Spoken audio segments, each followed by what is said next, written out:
What is up, guys? Welcome back to the testing world, and today we've got for you this simple villager breeder that you could build on probably your very first day if you get some villagers. And as you see, we're getting a little bit of hearts there. That's really good because we've got a ton of villagers down here, as you can see there, and they are still willing to breed. So that shows you how infinite this actually is, and it's simpler because we only need two villagers, and the villagers feed themselves and all that. So. And let's talk about it a little bit. We're not going to do a block by block because it's pretty easy. So, farmland, if you put a block of water in, there's actually a block of water underneath the zombie there that you see. And farmland can be hydrated up to 4 blocks out.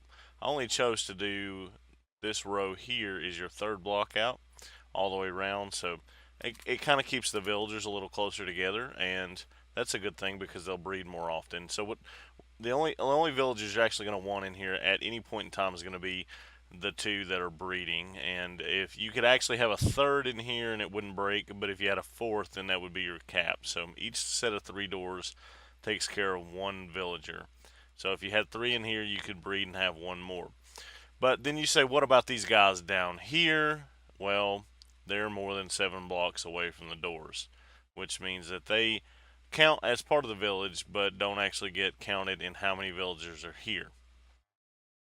So you're going to build your farmland platform like we've done there, and you're going to add trapdoors all the way around that. So this platform should be 1, 2, 3, 4, 5, 6, 7 by 7 with a water source underneath where the zombie is there.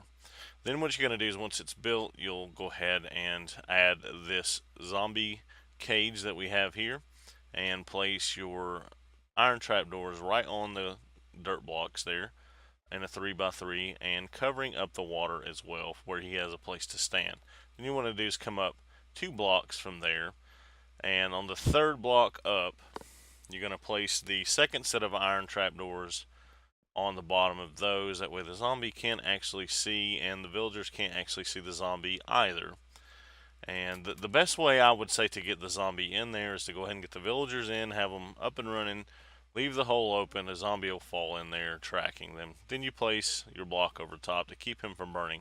But it's very important to mention that you need to either make sure that he has a piece of armor or a sword or something to hold if you don't have name tags yet. If you don't name tag this guy or give him an entity to hold, then he will despawn when you leave.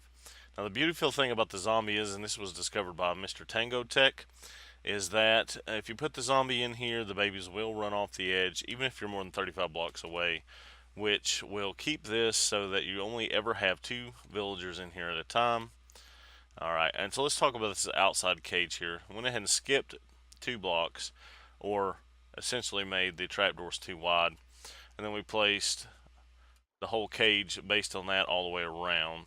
The doors are standing at the same height as the villagers, and then it's very important that you have glass over top of these doors because if you don't, they won't breed. Now, when I placed my doors, I placed my doors this way and come on, and then close them so that when they are closed, they're actually open, and zombies that spawn here on the ledge can't actually break them down. On the outer edge, you're going to add a second row of trapdoors. You don't need any in the corner.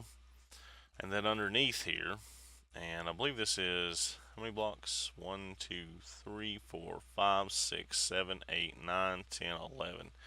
So 11 by 11 platform here. And if you add these corner pieces here, you can put water buckets in each corner, and the water will flow out, leaving that space in the middle open for the villagers to fall down here.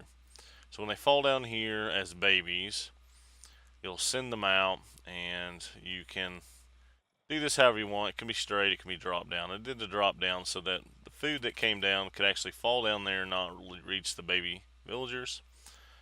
And if you block it off so that they're forced onto a half slab like this, place a sign there. As you can see right there, the guy goes, he lands. That was not the best timing for a villager to come down.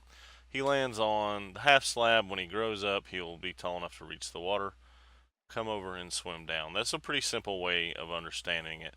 It doesn't have to have this drop. It could just be a straight stream to the villager, a little standing area, and but I wanted to short mine up. That looks a lot better in my opinion. Do it what you want. But anyways, guys, that's about all I need to say about this today. If you have any questions, leave them in the comments. I don't think there really needs to be a block by block tutorial of this thing. It's pretty simple. So, but yeah, make sure you got a farmer villager in there at some point in time down the road so you don't have to keep fooling with this thing. Make it automatic. But anyways, guys, until next time, happy Minecrafting. We will see you later.